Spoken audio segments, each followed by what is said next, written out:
Нека се оправяме заедно. Днеска ще се гримираме, тъй като доста запитвания има и на лично съобщение, и под коментарите. Виждам, че доста питате как се гримирам, какво използвам, каква козметика и така нататък. Та реших просто да направя, за да не отговарям на всеки по-отделно, да направя един клип. Аз винаги започвам с гела за вежди. Първо ги сресвам, слагам гела, за да изсъхне и тогава вече след малко слагаме и сенките. Знам, че е хубаво първо гел, после сенки. Преди правих обратното, но не ми харесваше, затова почваме с гела. Много обичам този ефект, който е нагоре, сресването, но не прекалено. И също така забравих да кажа, че винаги започвам с гланц.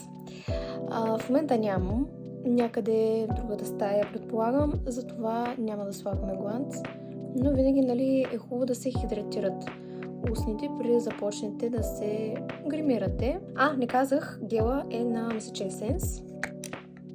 Да, на Essence, като между другото съм забелязала, чакайте да ви покажа, че доста продукти имам на тази марка.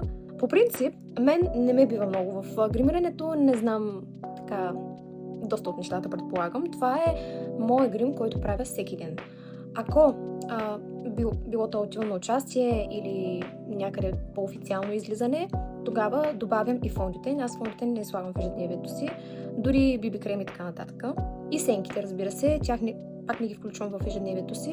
Преминаваме напред, а именно коректора. Коректора ми е на Aura.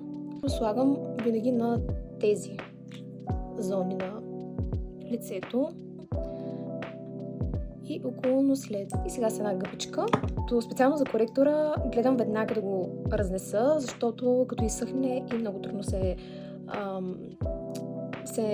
нанася по лицето. Продължаваме с контура. Марката, честно да ви кажа, Катрис. Любимата ми част от гримирането е контура, може би и ружа. Между другото, може да напишете в коментарите вашата любима част от грима, коя е. Ще бъде много интересно да прочета. Ружата е на Huda Beauty.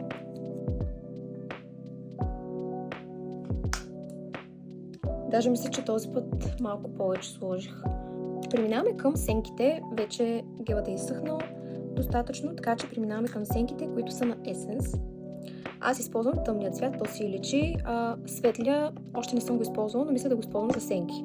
Да кажем като основа. Имаме си четка в сенките, но твърде мъничка, не ми е удобна, затова си имам моя. Така, готови сме с веждите. Продължаваме всъщност последна стъпка, а именно спиралата. Тази спирала ми е нова, преди това използвах така нашумялата, даже я забравих името, на Maybelline. Бях доволна, но свърши. Реших да сменя малко. Излезнаха на L'Oreal. Тази, както и още една или две. Мисля, че са няколко такива. Аз се взех златната, има и розова и сребърна. Обаче аз взех златната заради четката. Колебах се между розовата и тази, но на розовата не ми изглеждаше удобна четката. Обаче, преди да сложим спирала, извиваме милигите с извивачка. 20 секунди, горе-долу, не точно. Между другото, наскоро бях споменала в лайв, мисля, че когато се гримирахме, че след като се извия миглите и се сложа спирала, 1 минута и миглите падат.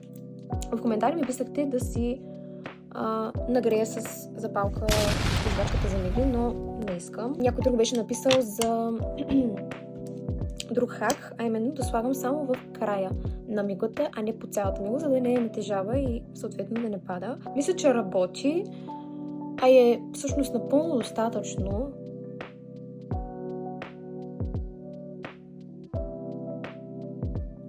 Това е моят грим.